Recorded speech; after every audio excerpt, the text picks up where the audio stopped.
welcome to season 3! Yay!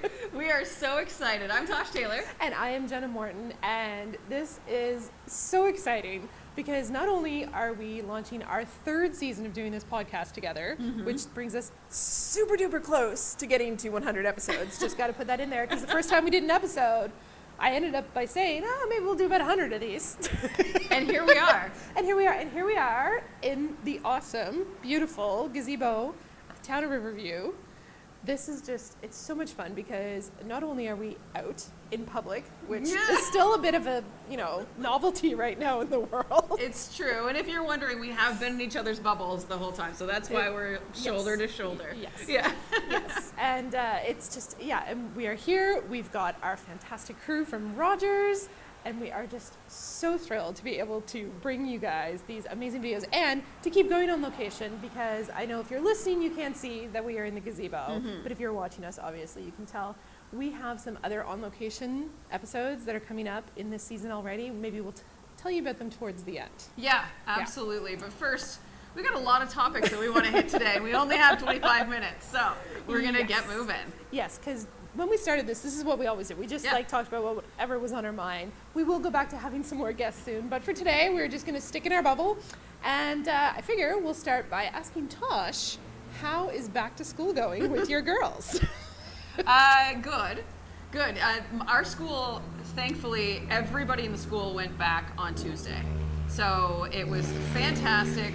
Everybody went back. My kids had gone to school for 4 whole days before one of them got sick over the weekend. So our first cold came into the house pretty quickly, but she only had to take Monday off, just a runny nose. So I sent her back to school for the rest of the week, and fingers crossed nobody else in the house gets it. Yeah. Yes, it's such a tricky time of year because I know my allergies have started, and I spent yesterday with a box of Kleenex next to me, and I'm like, it's just allergies, people. It's just allergies. So I feel like I need a sign. And I think that a lot of parents are going to feel that way this year. Because I think the initial thought was, if my kid gets sick, no matter what, do I have to keep them out of school for 14 days? What exactly is the protocol? And I feel like not everybody actually knows what the protocol is, including everyone higher up too. Everybody's just kind of playing it by ear right now.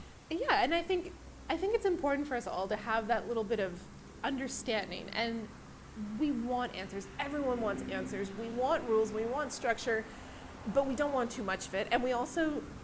It's going to change, right? That's what we know. We know that things are going to be unpredictable, so we don't need to go over the top and then just have to change everything anyway. Yeah. So I do like that things have been not too crazy. But speaking of school. How's it going for you? So first off, I have to say our school is fantastic. I love that the way things were set up for back to school here in New Brunswick, that each school had a sense of ownership over their own plan and how they were going to communicate that to parents. And so we have a school that was fantastic about it. We had, in my mind, just the right amount of information about what was going to happen. We did a staggered entry, so 1/3 of the school went one day, 1/3 went the next, and then the next before everyone went together. So the kids had time to learn because for us, we have different entrances to go in this year than, based on where your classroom is. It's fantastic. But yes, we are very suddenly right back to that place where not everyone is at school today. So if you hear a little voice in the background or someone pops up, one of my children was having a hard time transitioning, we'll say. Wow. And so we're calling it a mental health day. Yeah, it was a long time off. And I know that we have said it over and over again in season 2 that it was so hard for us, but the little people went through so much. Their lives were just completely shut down, and for them to have to be like, oh, go right back into school, you'll be fine, enjoy, have a good time, when we need to remember that these kids were off for a long time, and it's exhausting to go back to routine. It is, yes, and so we're being a little bit generous with that attitude for today, and we'll see how things go. Today only, she's hinting at. Well, yes, it was a habit that had started to try to come into place before things shut down. Okay. So there's some extra concern there around it. But for today, we're just going to take our time with it because I think right now people are very quick to react to things out of fear. Yes. And And for adults, we see how that plays out, and I think it's very important that, you know, we do our best not, to try not to react in fear, but also not to pass that fear and worry on. Yes. But at the same time, somehow realize that that's maybe what's happening with other people as well. So without saying too much, because there are little ears around. I don't think he's paying attention to us at all anyway. He's getting his only screen time of the day to play right now. But that's one topic that has been on my mind a lot, and it's the type of thing that we kind of have touched about over the years and different times we've talked. But I saw a lot of people through, I would say, the last 6 months or so, very much reacting in fear of things. Yes. And there are a lot of things to be scared of and worried about right now, and it's really hard to find that balance within ourselves of being the responsible adult we want to be, but not being scared to live. Right.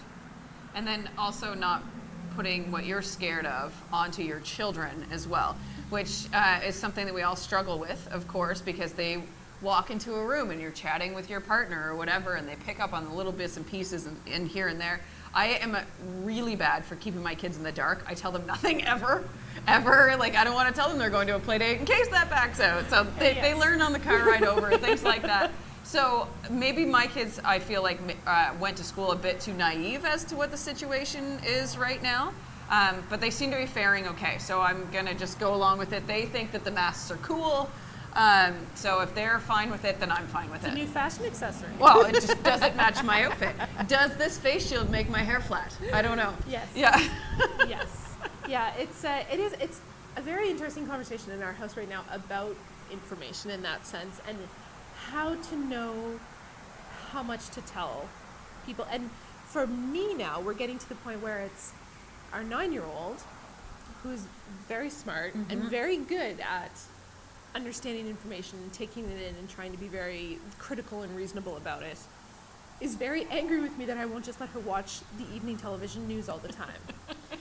I'm like, well, first of all, we don't have cable, so you can't just watch the television news. It's a whole process. Maybe someone's going to be a reporter like Mommy, huh? No, I think we're pegging her as a lawyer. We're going to see where that goes. Okay, But that's much better pay. Yes, yes, more job security right there. And so we've been having this conversation because my issue with that is I want her to be informed. I want her to know these things. I have a hard time with the visuals that come at you in the format of TV news at the age of a 9-year-old. Yeah. So I just keep telling, well, like, yes, you can watch it if I can watch it with you. We have to find a time when we can do it together, which is where it's kind of too bad that we don't just have the evening news that we can put on. True. Because then it would force me to be like, oh, well, the news is on at 6. We have to do it then. Yeah. So, but yeah, she's been very interesting to watch, taking the information on that. And speaking of things that she was very interested in following in the news, the election. Oh, so good. Right. Our 9-year-old daughter was gung-ho to go door-to-door campaigning and sign waving, and was totally into following the election results. She was so upset that the polls closed so late that she was asleep when most of the results were coming in. She fell asleep listening to election coverage that night. And yeah, it's so fun to watch her just start to understand decision-making processes and how that works on different levels, and how important it is. Because when we did go door knocking, and it was the first time I have ever gone door knocking, it's the only time I've campaigned except for when I ran for student body president in high school. It was so fascinating to meet people who very obviously did not understand how government works, in the sense that they were confusing federal powers with provincial powers with municipal issues.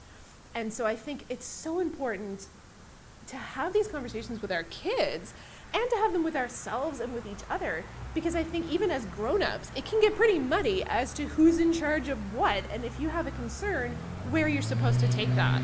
That, and along the lines of people not understanding how an election works as well, right? I feel like this is something you're not taught in high school, which There's a Facebook comment that I saw the other day where someone was like, oops, I missed voting times, I couldn't make it. Like, there was 2 advance polls. You could vote by going in person from 10 a.m. until 8 p.m. anyway. And then someone commented on that post saying, well, it happened so fast, so many people just didn't even know what was going on.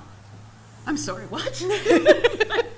Well, and I mean, to that point, it was yes a very strange election compared to what we're used to in terms of how long the election absolutely campaigning lasted. But to me, that almost seems like when it goes so long, you're sick of hearing about it that you don't even want to think about it when it comes to election day. The short and sweet, I actually kind of preferred it. I think there's a happy medium somewhere between the two. Yeah. I think this one was a little short 3 weeks maybe in terms of what is democratically fair. Yes. Especially having a little bit more insight into the side of things from a candidate's point of view this time because of discussions I had. It really, you do need some lead up.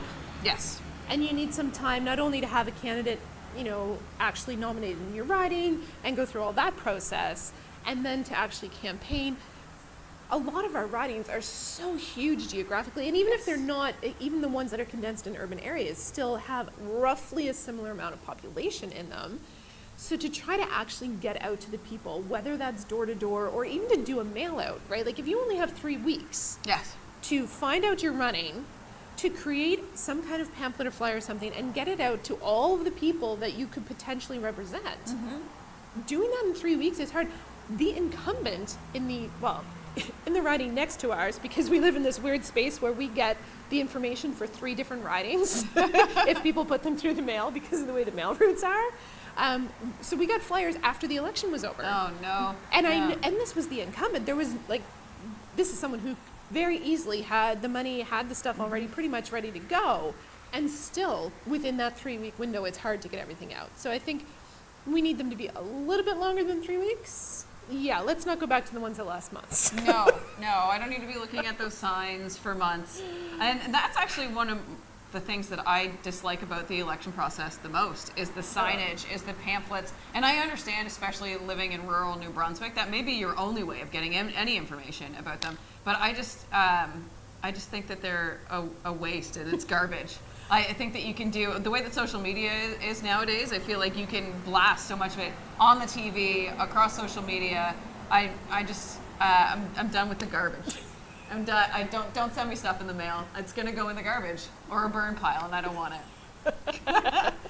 And then we have Tosh's views on politics. That's my views on politics. And if I ever run, it will not be with a paper or photo thing campaign. Not going to happen. There will be no photos. There'll be no photos of Tosh. There will be none. And don't worry, I won't run for the province. I was like, what's she going to say after that? Because I have a feeling that someday something will happen. But do you live in a service district as well? I live in Albert, so. But municipally, you would live in a service district? Yeah. So you're like me. Like, you couldn't run for anything municipally. No, I cannot. Because we don't belong to any. I'm just float around. Another thing that sort of came up during the election, which I think is, I'm still just boggled that New Brunswick has all these little local service districts and all these municipalities, and I will be very interested to see when municipal reform finally comes to New Brunswick, because it's going to come someday. Yes. I've been here more than 10 years and it still hasn't come, so I don't know when that day is, but someday we might see it. All in due time. All in due time. We should Yeah. take a minute, though, while we're talking about municipal stuff, to talk about some great local businesses as well. Yes, because we are here in Riverview, and I think Riverview is one of those communities that has a lot of very small independent businesses that probably you don't even realize because they don't necessarily have a storefront. That's right. And so one of those amazing local businesses that we want you to know about is a graphic designer called Creative Cat Design is the company name. The designer is Carol Gauguin. She is incredible. So Carol has more than a decade working in the industry in graphic design. Wow.